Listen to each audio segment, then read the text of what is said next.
Hey Mary, it's July 10th, 2014, and cool thing, 2 days from now there's actually going to be a supermoon, and if you don't know what that means, it means the moon is actually going to be closer to the Earth than any other point in its cycle. So check it out, I hear it's going to be awesome.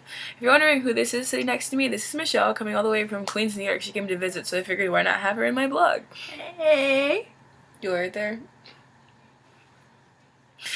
Alright, moving on. So life update, I got a haircut in case that wasn't already obvious. Now it's all short and but I guess it'll grow back, right? So funny you want to talk about space this week because as you know, I'm a camp counselor. I teach little kids, they're like really tiny and annoying. And this week, we're learning about space. So today one of the kids in my class raised their hand and asked me, "So Miss Liliana, what's outside the solar system?" And I just kind of looked at him and I said, "Well, more space."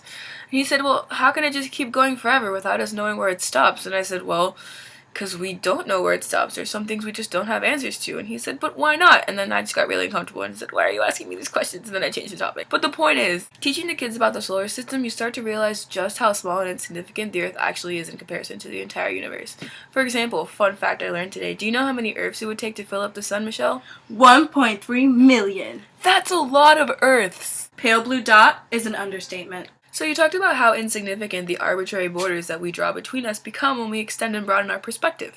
And I agree with you 100%. Instead of focusing on reinforcing and making new borders between ourselves, we should instead focus on drawing back those borders. Embracing each other's cultures, religions, appearances, beliefs, all the things that make us more eclectic as a human race. Watching your video made me contemplate my own insignificance, and it brought me to the Dictionary of Obscure Sorrows, which she's going to tell you about. Right, so the Dictionary of Obscure Sorrows is a blog written by John Koenig, an artist and filmmaker. So he takes familiar phenomena and makes up words for them, such as sonder, noun, the realization that each random passerby is living a life as vivid and complex as your own, populated with their own ambitions, friends, routines, worries, and inherent craziness. An epic story that continues invisibly around you, like an anthill sprawling deep underground, with elaborate passageways to thousands of other lives that you'll never know existed, in which you might appear only once, as an extra sipping coffee in the background, as a blur of traffic passing on a highway, as a lighted window at dusk. Isn't that just uncomfortable to think about? Never mind the fact that even the people that we know really, really well will never get to know completely because we're all our own person. But think about all the people that we'll never get to meet.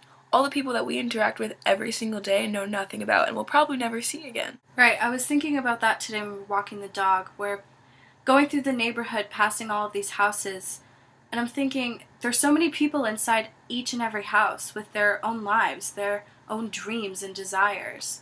They have to go to jobs in the morning, they have school to think about, and yet we don't know them.